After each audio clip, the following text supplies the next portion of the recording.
With that, Laura, I give it to you. Thank you, Calvin. Hello, everybody. It's really nice to see you.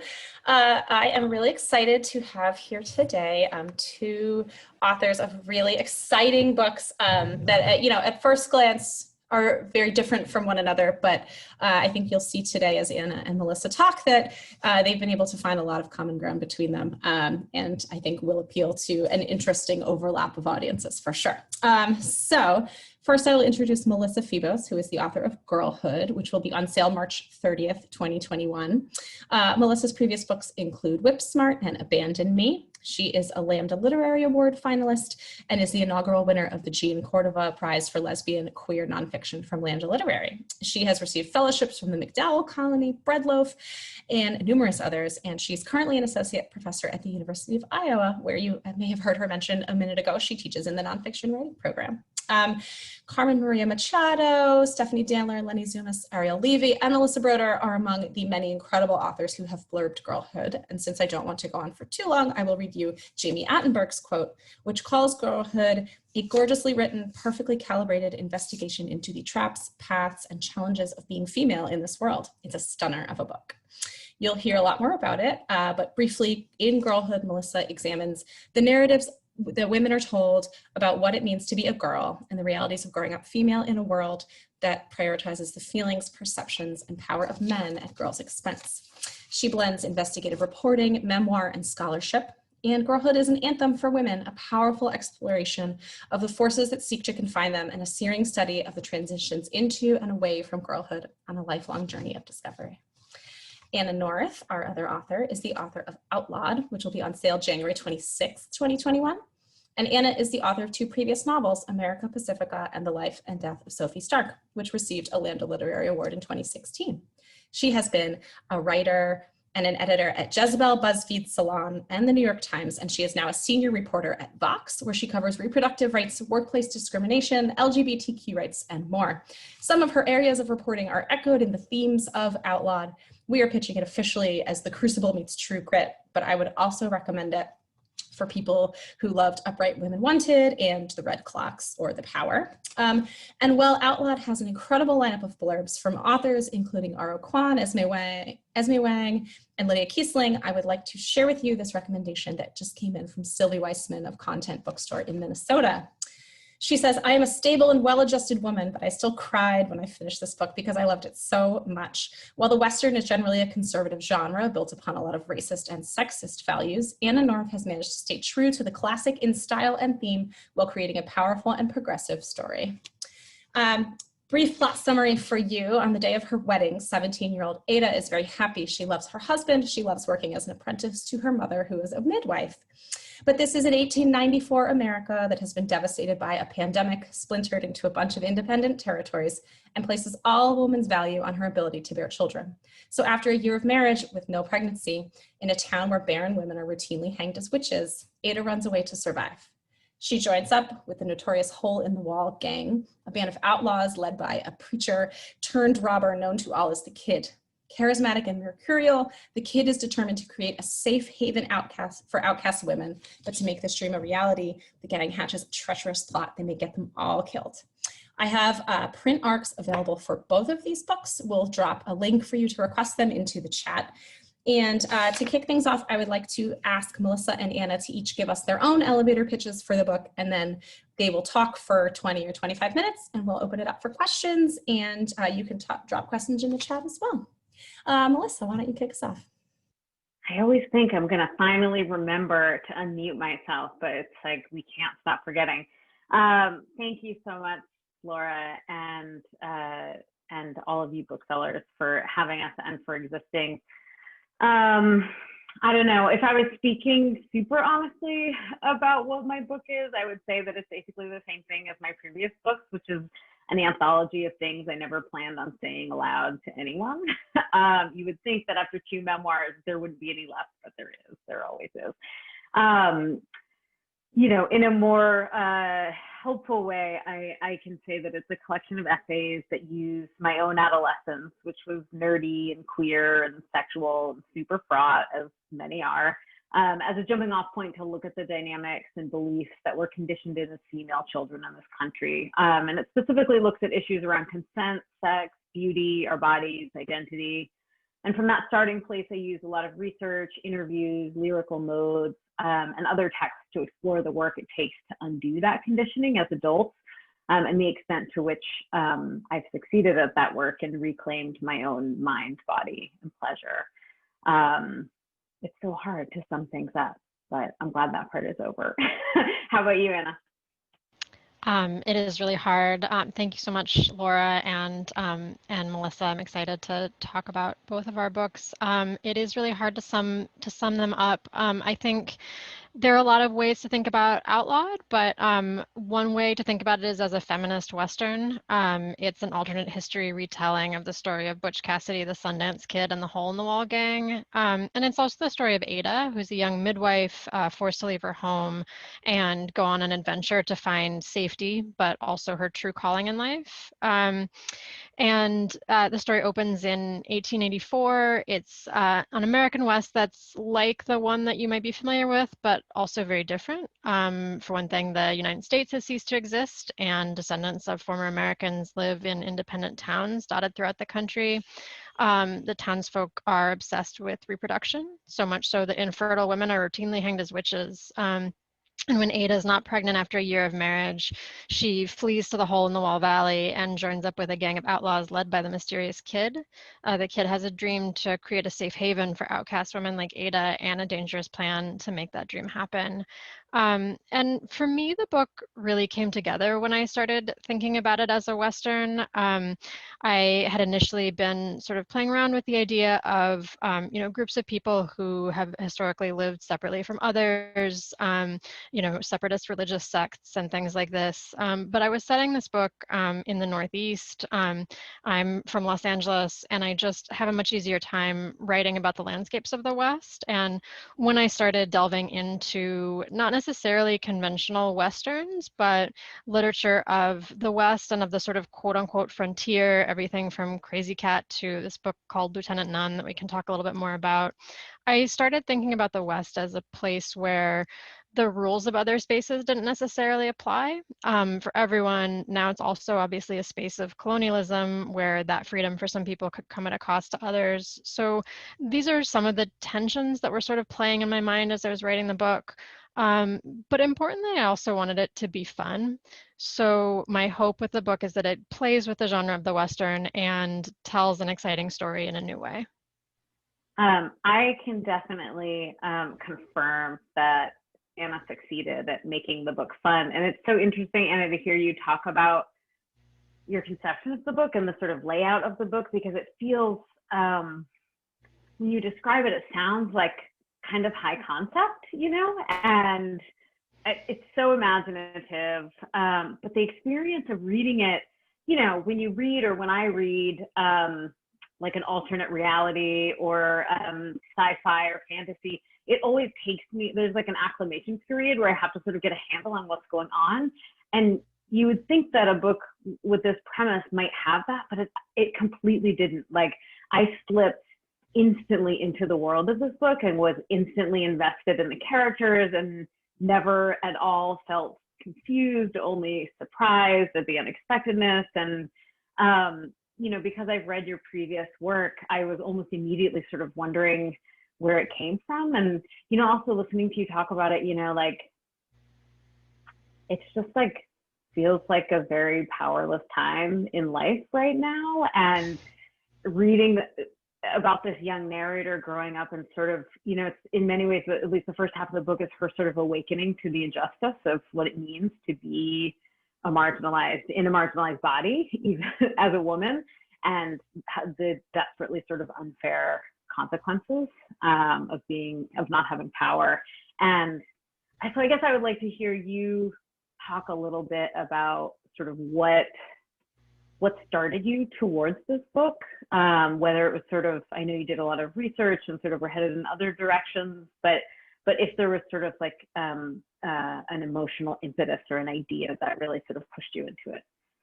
Yeah, I mean, thanks so much, first of all. It's always so nice to talk about this book with you, and I'm just so excited to talk about your essays too in a second. I think it's funny that you mention, how this is sort of a powerless time.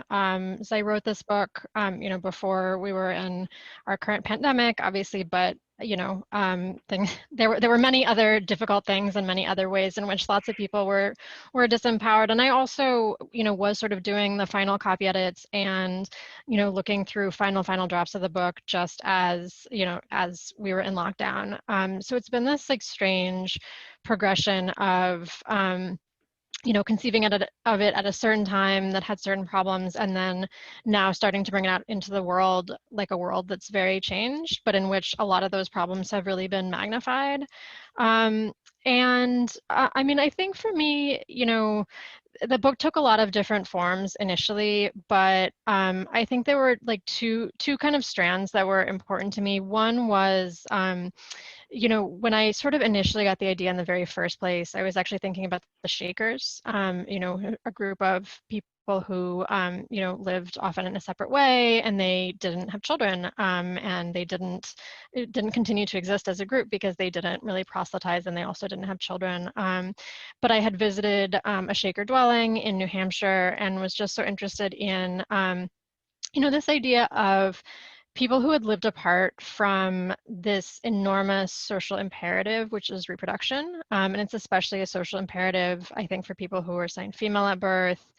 I was also starting to write about this at a time when I was thinking about potentially having children. During the writing of the book, I was trying to get pregnant, and then I got pregnant and had my son just as I was finishing it up. And so there was this sense of,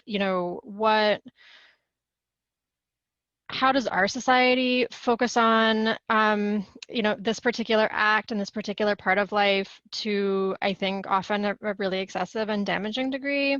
What would it look like for another society to do so? How, what would some of the questions that people ask about forming families now, what would those questions look like in a slightly tweaked universe? But then I think, and we've talked about this a little bit before, Melissa, like I think that, I also was just interested in offering like draft answers if you want to those questions. I mean, I've written a post-apocalyptic book, a dystopia in the past, and I didn't really want this to be that. It's not like a utopia either, but I wanted to show the reason that I wanted to play with alternate history, and the reason it kind of took that form and took this form of a Western is I wanted to think about like different ways that people can live, different ways that societies can be, and like ways in which even like, I mean, this is in a lot of ways a really repressive world. This is someone who has to flee her entire family so that she doesn't get hanged. At the same time, she's able to find this kind of community and chosen family that's really revolutionary in certain ways. And so I wanted to play with how will people survive and thrive in sort of in worlds that look a little bit like, but not exactly like our own. And in some ways I kind of like retreating to that world now, thinking about like, how we've had our circumstances change so much, a lot of us in the last few months. And so it's extra interesting now for me to think about, what are other ways that people could live. But yeah, I mean, sort of in the same vein, I mean, I think you mentioned this a little bit, but girlhood really, I think, to me, as also having read your previous work, like exists on a continuum with that work and is in dialogue with it. And you write, about times in your life that you've also written about in your previous work. So can you situate for us this book along the timeline of your other books, and how does it depart and how does it kind of grow out of that work? Sure, absolutely. And it's so nice to hear you talk about that. I'm always so curious about just the trajectory of thought that moves a writer through their books, right? Even sort of reading the whole oeuvre of any writer I love and seeing the way that their ideas sort of develop and they gnaw on them from different angles.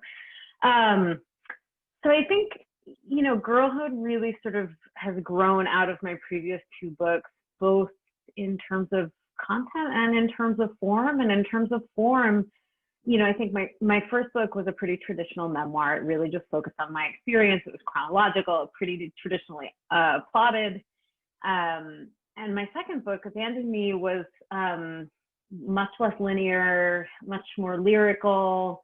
It was a sort of collection of very closely linked essays and started to sort of play with intertextuality and bring other sources in and other thinkers and other ideas. And Girlhood really sort of takes that gaze that's slowly turning outward and really sort of looks more to the external world to make sense of those personal narratives. And, you know, so it's still personal essays. It's maybe more personal in a lot of respects than any of my previous work, but I did a bunch of interviews with other women, and there's a lot of sort of scholarly research in it. And they're really sort of these woven essays that are looking at my experience as a starting point to look at sort of larger dynamics of girlhood in the culture and growing out of that and how we sort of get free from that, from those burdens.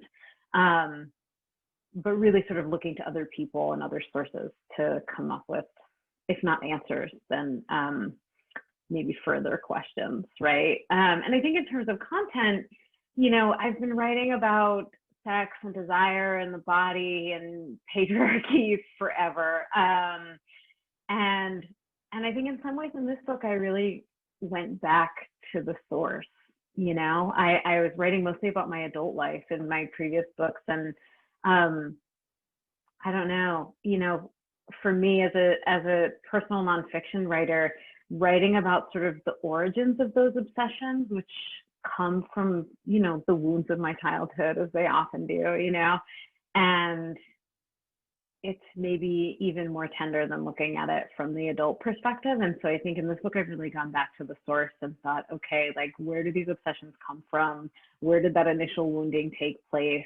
Where did it start, so that I can figure out how to finish it, you know? And so a lot of the book takes place in adulthood, but it's like, here is this experience of like slut shaming as a girl and how it sort of undid me psychologically and divorced me from my body. And here's a way that sort of retelling that story and talking to other women who have that experience and moving out of isolation can help restore that relationship. Yeah. So it sounds like, and I know this is true, we both did a fair amount of research for these books. And I know that the more seamless a world feels when you're reading it, the more natural the writing seems, and yours seems quite natural and very seamless. Usually that means that the most amount of work has gone into it, right? And you mentioned a few things that you had read and used as sort of sources, including this book called Lieutenant None, which I hope you'll talk a little bit about, but also just sort of more broadly what the research process was, and I don't know, where this idea, this alternate idea of the West came from. Yeah, I mean, I think there's, that's such a great question. I think there's kind of three buckets sort of that and I did do much more research for this than I've done for my previous books. I spent a lot of time on it. I'm always very like, research always makes me so nervous because I always feel like if I'm not like actually writing words, I'm not really working. But in this case, I just knew, I mean, as you say, I knew it wasn't gonna feel convincing and I wasn't going to get stuff right, even though it's not a real world, it's an alternate world, unless I knew what happened in the real world. So my first stops for research were just really understanding, you know, the real history of these areas. So the book is set mostly in what, you know, what is now Wyoming, a little bit in the Dakotas. And so just researching that history, and then also like researching the real history of the United States from about 1830 to about 1900, because 1830 is the point I chose as the diversion point when, you know, the real history and this alternate history diverge. So I did a lot of reading about, you know, migration around the United States post 1830.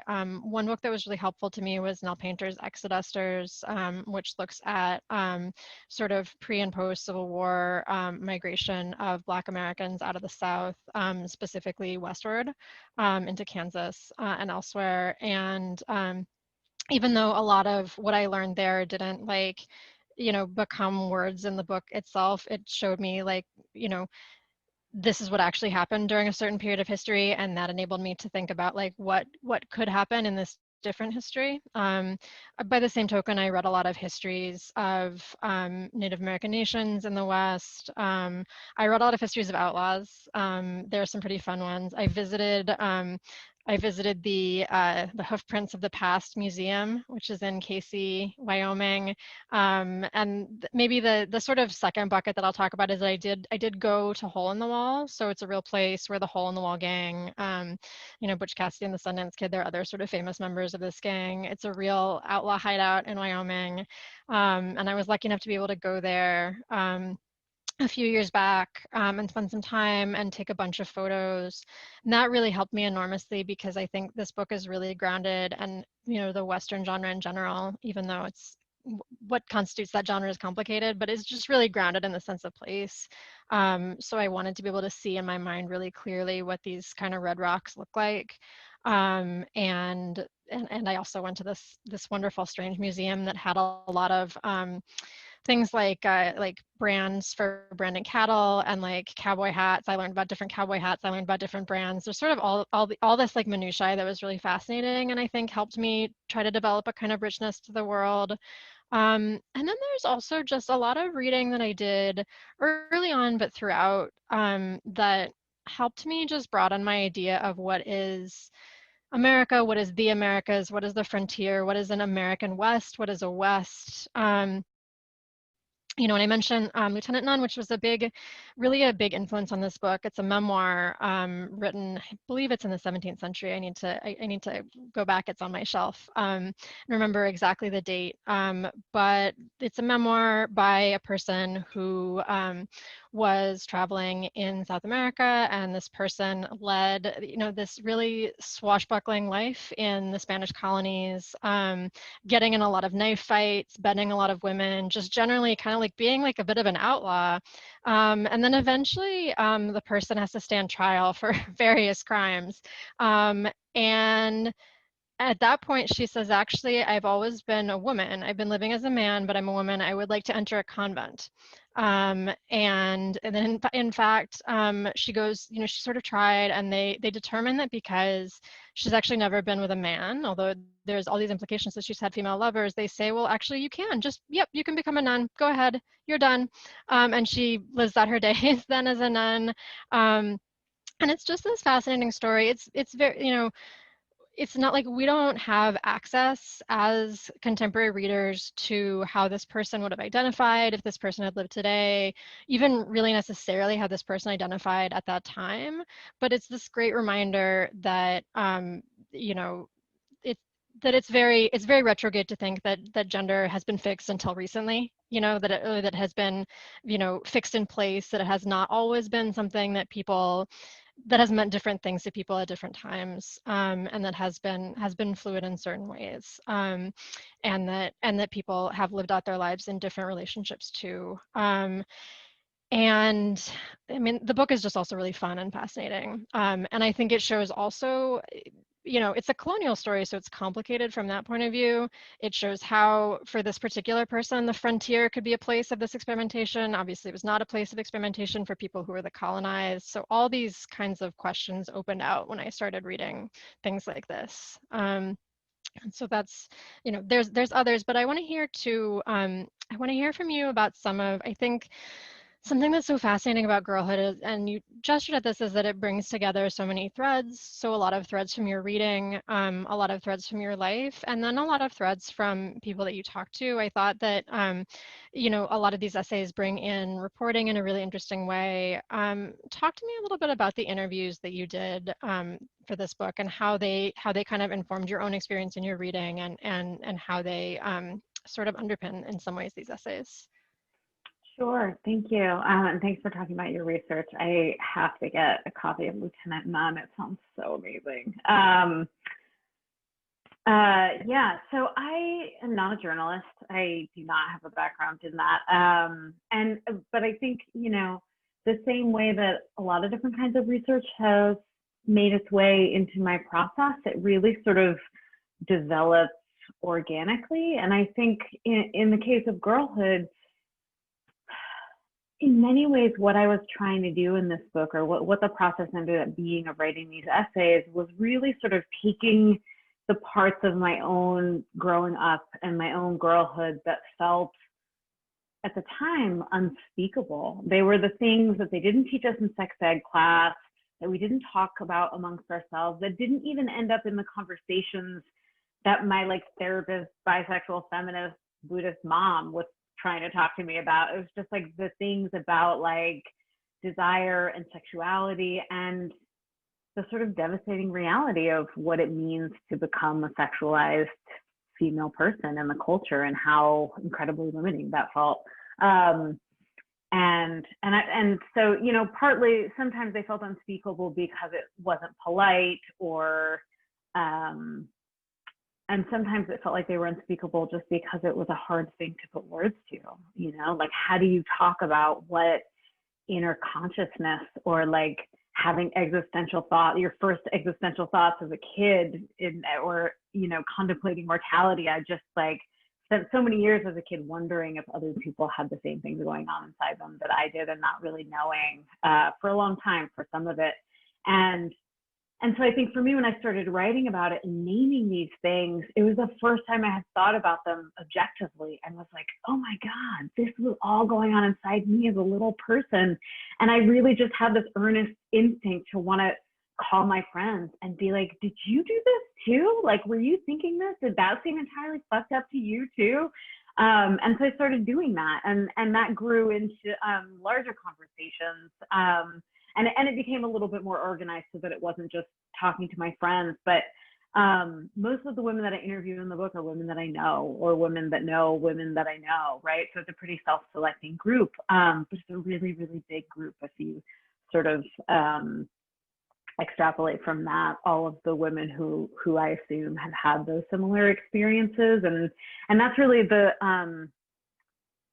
that's really sort of what I want the book to offer, is that feeling of having a really intimate conversation with someone about things that once felt unspeakable, and the sort of exhilaration and comfort that comes from putting words to those things, which really sort of right sizes them, right? And sort of takes the poison out of them. So I think maybe we have time for a little bit more, and then we'll start. We have some good questions in here. But I want to ask you first a little bit about genre, because your first book was a dystopian novel, and this book is a Western, but your work, and Sophie Stark is has elements of a thriller and is very mysterious and suspenseful, but I guess I'm wondering sort of what your relationship to genre is, because all of your work is so modern, you know, but it definitely is sort of upsetting tropes that are really familiar in genre fiction. And so I'm just wondering how conscious that is, and what your relationship to those genres is in your own reading life. Sure. Yeah, I mean, first of all, it's so interesting to hear you talk about the interviews you did, and to talk about sort of excavating your own life. I mean, I found this book really healing for me, thinking about, you know, my own upbringing, and also thinking about like, it's so interesting when you talk about, you know, even having a feminist mom, and, you know, even having so much positive messaging, how much still slips in, and how, you know, how growing up under patriarchy is still so much. And I think it was very healing for me to read someone talking about that in the eloquent way that you do. So thank you for doing so. In terms of genre, you know, I think I've written 3 books now, and I think that Sophie Stark is in some ways the outlier, because it's set in our world. America Pacifica, my first book, is set in the future, you know, perhaps our future, but I guess hopefully a different future. I don't even know what to hope for anymore. Sophie Stark is just set in reality, and then this book, Outlawed, is set in an alternate past. And I think in some ways I'm often comfortable writing in worlds that aren't our world. Sometimes I worry that it's like a cop-out, and it just like makes me not have to like be as accurate as I fear that I won't be about the real world and the way that it works. But I think it also sort of enables me to do some of the things that we talked about before, in terms of kind of using fiction as a laboratory for how things might be. Again, I find that sort of calming and interesting now when how things are is so fraught and so terrifying for a lot of people. To think about how they might be, even if the way they might be is also scary. I think in the way that I think about genre also, I've been influenced a lot by my friends and the writers that I kind of grew up with. I've been in the same writing group now for like more than 15 years, actually ever since we were quite young. And a lot of the writers that I'm in conversation with also sort of experiment with genre or write in genre outright. I have some friends, my friend Anthony Ha, writes primarily speculative fiction, science fiction. My friend Alice Kim is more, does that boundary a little bit more. And so I think, being in conversation with those writers over a long period of time has just made me think a lot about, what is literary, and also about the ways that that escaping from the real world lets us be out there in space looking down at it in a funny way. And even though this is a Western and it's not about space, I have that same idea of here we are, now we're outside. Can we look at where we really are and have thoughts about it, but can we also experience this other world for what it is and sort of fall in love with it? But so, yeah, those are, that's some of how I think about genre. I guess if we have time for one more question, Melissa, I want to hear from you a little bit about the experience of going to a cuddle party, which you write about in this book. And it's sort of in a really fascinating and moving essay about something that I previously had read, perhaps just trend pieces about. Can you talk a little bit about the cuddle party? Sure. Yeah, never did I think anyone would ask me that question, because never did I think I would ever attend something called a cuddle party. Yeah, I don't know. So a friend of mine sent me a text that I think was partly a joke, and said, should we go to this? And it was a link to something called a cuddle party, which is actually a trademarked term, the cuddle party, which maybe it started, I think, in California. So maybe California people have been to some cuddle parties, but, and, I went and read the description and sort of had these simultaneous reactions, one of which was, wow, that sounds like a really amazing, good thing. Because it was there's all this emphasis on affirmative consent, and it felt very boundaried, and it was very clear about the distinction between sexual interactions and cuddle touch interactions, and my other reaction was, ew, never in my life, and sort of fearful in some way. And I thought, wow, that's an intense reaction. And being a person who has made a lifelong habit of walking towards the things that scare me, for better or worse, I said, yeah, let's go. And so I did not have any plan on writing about it. I was just I'm curious and, this, my own psychology around it. And we went to this cuddle party, which was both sort of totally revelatory and also incredibly hard for me. And I went with my girlfriend and with my friend who suggested it, and they both had an amazing, fantastic time. And I had sort of a horrible time. And mostly what happened was I ended up cuddling with people I didn't want to, which was really surprising to me as a lifelong feminist and former professional dominatrix. And I was I know about consent. Why did I say yes when I wanted to say no? And that really sort of sent me onto this journey of trying to figure out what happened, and I ended up talking to a lot of other women and sort of coming up with this idea, or at least this term that I use in the essay called empty consent, about consenting to things, kinds of touch that we don't want, and sort of what the physical and psychological repercussions of that are, and sort of how, and a really close look at sort of how I learned to address it in my own behavior. And we actually ended up going back to the cuddle party for a second round so that I could practice not doing that, which felt sort of rude to go to a cuddle party with the goal of not cuddling. But it's the kind of space where I think I would have been encouraged to do that. And yeah, it ended up being like a really deep, weird, transformative experience for me. So yeah, thanks for asking about that. So yeah, I think maybe it's time for us to go to some questions. There's so many. Thank you all so much. I'm going to start near the top. Okay, this is a question for me, which feels weird to read, but it's a quick answer.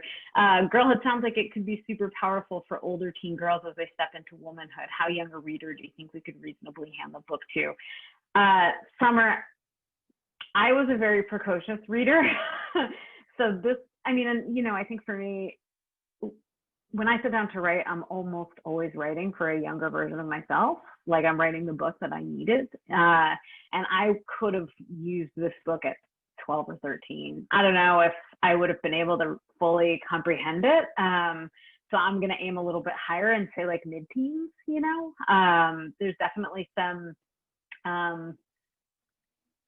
explicit discussion of sex in it, but I don't think, I don't know. I think my mother would have been comfortable with me reading it at 14 or 15, you know? And I think that the way I frame it pretty carefully, you know, it's definitely not gratuitous if you believe in such a thing. Laura says, that's also a good question about OUTLAWED, which is true. How young a reader might be into it. I can see certain high school level readers doing great with it. I think so too. What do you think, Anna?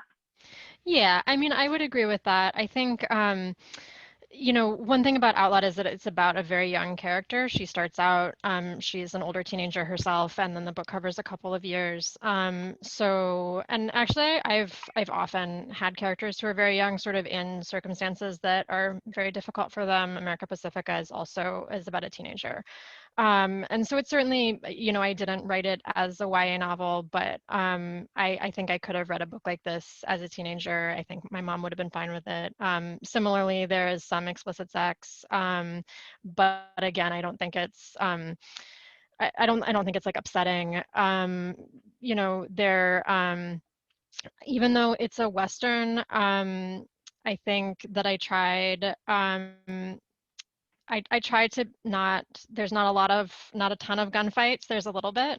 You know, I would say like in some ways the most explicit things about the book are, you know, descriptions of the body, and the main character is a midwife. So she does like some surgeries and she does some births, but I don't think any of that is going to be too intense for teenage readers. And I think there might be things there for them to identify with and be interested in, certainly. Yeah. When I think about what I was reading as a teen, I mean, I was just like in the library pulling things off the shelves. Like, I mean, I was reading some like, I mean, Valley of the Dolls, like area stuff, like really trashy, sexy stuff. And also like really intense, like, I don't know, Bastard Out of Carolina was like my favorite novel when I was a young, you know, pretty young teenager, I think. So I don't know. I think also like young adult work is so much more mature now than it was when we were young, which is as it should be. So okay, so both OUTLAWED and Girlhood have great immediate appeal to women. Do you have suggestions of selling points or hooks for non-female identifying readers? I can start with that one. And I think, you know, Girlhood is also a really queer book. It's also a book, as I've said, about like the unspeakable parts of childhood and how weird and kind of psychedelic it is to have a consciousness and be in a culture where we don't talk about lots of parts of what we experience. And so I have no doubt that a lot of it is universal. And I'll also say that, I don't know, it's like when I talk to my male friends, about our culture, about this country, in many ways, I feel like they're often asking me, like, how can I be better? Or like, what does it mean to be a good man in America right now? You know what I mean? And I think the answer to that is in some way explicated in both of our books, you know? And I think reading about the sort of interior experience of girls and women is the only real prescription I can give them. But also, like, there's a lot of men in my book, and there's a lot of sort of descriptions of what not to do. Right? But like, the books that I love are just, it's really, really easy to see how they're just about being human, right? And I would say, Anna, that also your book is about being an outsider and what it means to step outside of the limits of a culture that erases parts of what you are, you know, and that transcends gender, certainly.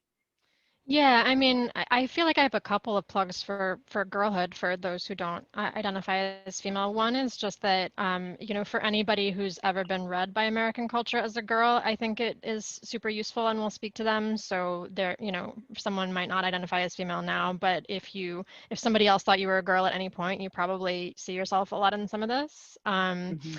And then too, I think you're absolutely right that it's a time when a lot of men are looking for ways to be better and looking to understand people that they're not.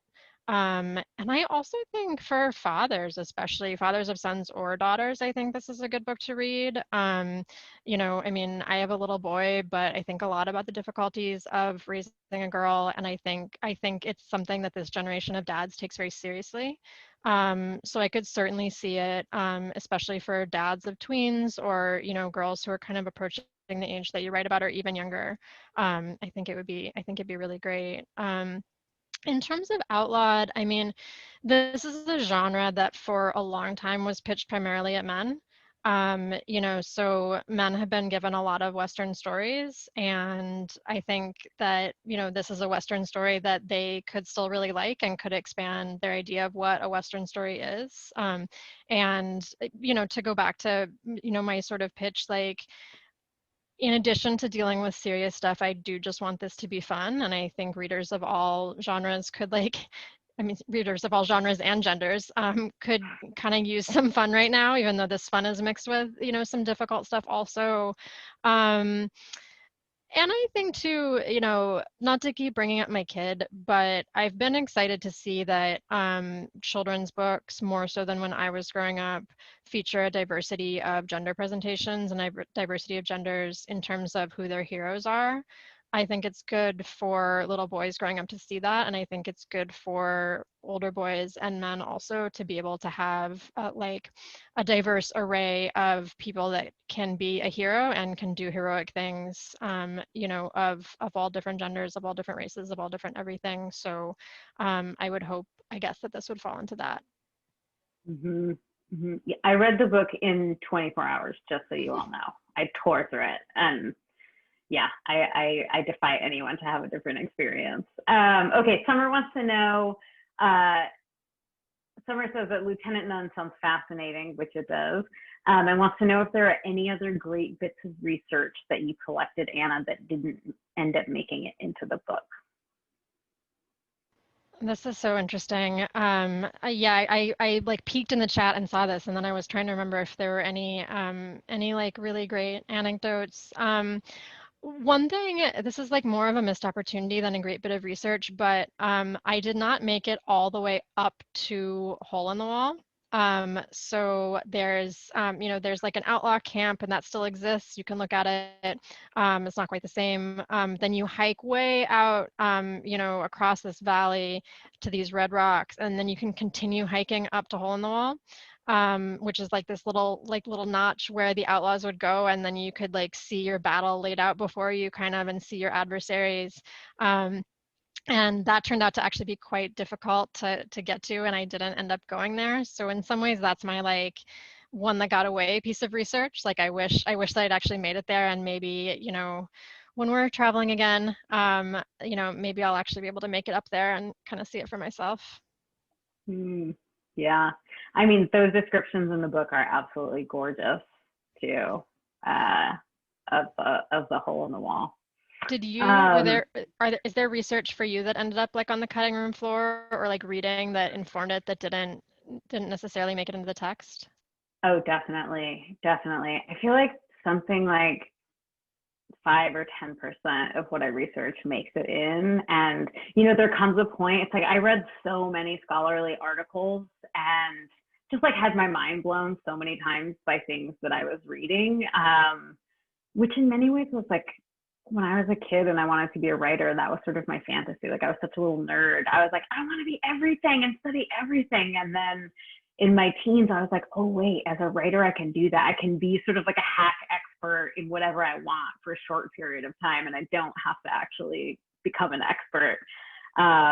But it is a little bit of a heartbreak every time, because you read all these things and then I write the version that includes all of it, and then I just have to cut almost all of it out because there's just that little bit that really feels necessary in the end, you know. Okay, let's see. Let's do a couple more. Sounds like Girlhood could be a good partner read with 3 women, almost a prequel of sorts, considering how those 3 women and all our various stories of women come to be. That's really interesting, Summer.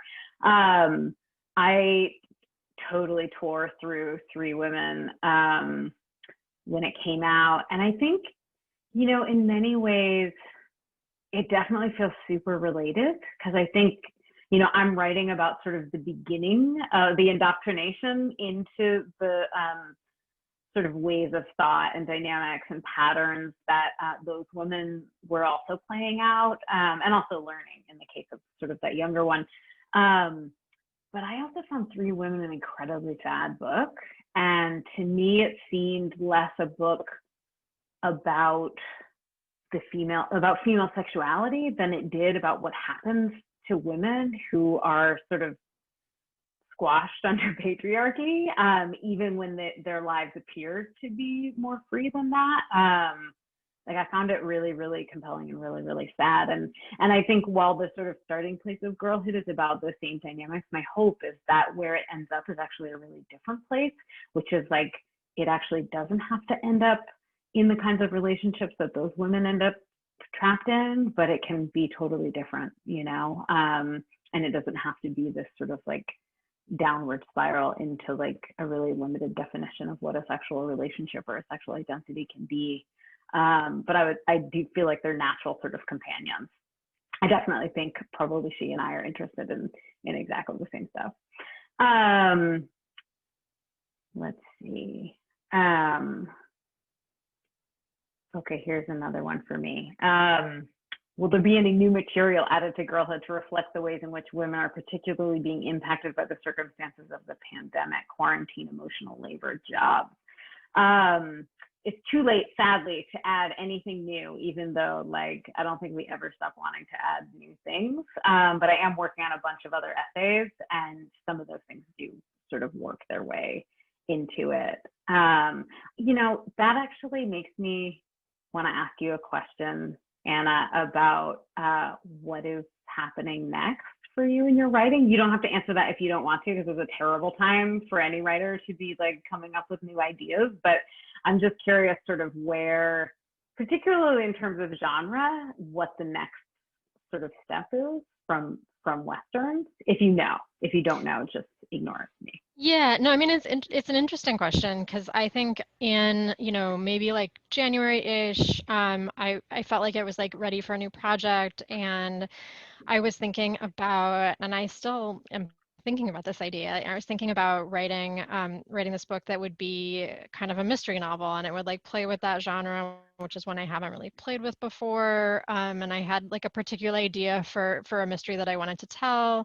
And you know, then we entered this pandemic, and right now, I mean, in addition to like not having very much time, I also it feels really hard for me to write fiction set like in 2019 right now, you know, or in a mythical 2025 when things are like 2019. Like, will they ever be like 2019 again? It's just very, very hard for me to write any fiction set in our world. And so I have been again returning to other worlds and thinking about you know, ideas for speculative fiction that I had many years ago. I had an idea to write a book about teleportation, which I sort of like, I wrote a short story about this a number of years ago, and I wanted to do it, you know, to expand it into a novel. And I've been like playing around with that and taking a few notes, just because that's also like, that feels like a story I can tell without knowing what's going to happen next in our story. Whereas everything, like, I just feel like it must be so many people. I feel like I'm in a holding pattern. I don't know what's going to happen next. So how can I know how to like comment on any of it as an artist? I just feel like I'm waiting. Yeah. Yeah, I mean, what is, I know it's hard, you know, equally hard to talk about essays that you're working on, but how have you been feeling, you know, as a creative nonfiction writer during this time? Similar. I don't know, you know, like it's an often given piece of advice to not write about your experience until you have some perspective on it. And I have often defied that advice and, you know, written about things while they were still happening and sort of written my way out of them in many ways. But this doesn't feel like one of those things to me. I did sort of figure out, I think, what my next book is going to be about, like before the pandemic and anything happened. And it took place in 2016. And so that feels like a bit of a gift in some ways. And it requires also a lot of research. So it's going to be like a long time before I have to be like really sort of churning it out. And it's actually been really interesting to hear you talk about the idea of sort of separatism and who does it and why it's necessary. Because my new book is about, I spent almost a year intentionally celibate in 2015 and 2016. And so I'm sort of thinking about that and reading about that, mostly reading now, but I don't know, it's tricky, right? Like, even when I think about, like, there's going to be a bunch of books coming out that take place in the pandemic or about the pandemic, and I don't even know if I'm ready to read those books. I'm definitely not ready to write them yet. So yeah, I take comfort in knowing that we're all sort of in that weird position, you know, that weird, challenging position. So we're almost out of time, and I have this idea that is totally just for my own pleasure, but what if everybody shared a book that they're reading right now that they're super excited about, or that they read recently that they're super excited about? Because I want to know what the booksellers are about. And I also want to know what you're reading, Anna.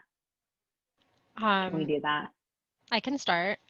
So, I mean, after I finished your book, which I read in my first like foray outside the city in many months, and it felt really nice because your book talks about swimming and traveling and also a lot of hard things. I don't know, it was great. But I'm now reading The City We Became, the new N.K. Jemisin book. And I'm really loving it so far. I'm not reading much these days, so it's like a couple pages every night, but it's like, I feel like it's in some ways what I aspire to, and that it's clearly about very serious things, but it's really, really fun to read. And just has so many like moments of like, oh yeah. So that's my plug. I finished listening this morning to the audiobook of Britt Bennett's The Vanishing Half, which I totally loved so much. I like loved it. The reader was so good. And I'm also going to squeeze in there that a friend of mine published a memoir a few months ago, and it moved me more than any memoir I can think of in recent memory. And it's called Lot 6 by David Ajmi, who's like a really successful playwright. It defies description, but it's basically about sort of growing up as like a little queer kid in Brooklyn. But it's just amazing. Like it completely, I just wanted to read every sentence aloud to my partner annoyingly as I was reading it.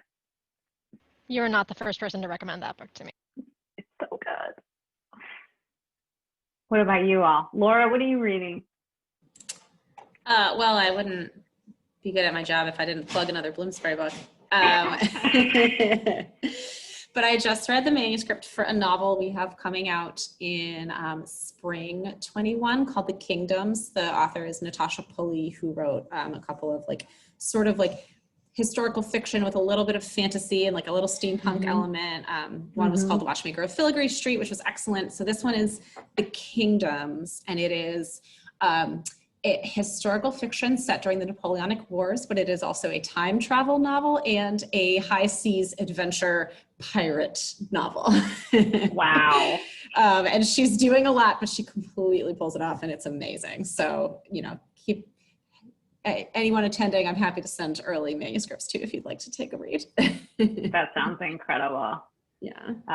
Summer is reading The Rakists by Scarlett Peckham, feminist historical romance, pushing the genre in a modern direction. I feel like that book should be displayed with Anna's book. I mean, obviously, right?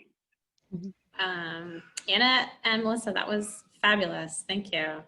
You two are so fascinating, and I could listen to you talk all day. Thank you to everyone. It was so good to Thank see you, you. Laura. Thanks, everyone. Yeah, Thank you, all. CALIBA. Thank you, booksellers. Thank you. This is amazing. Loved it.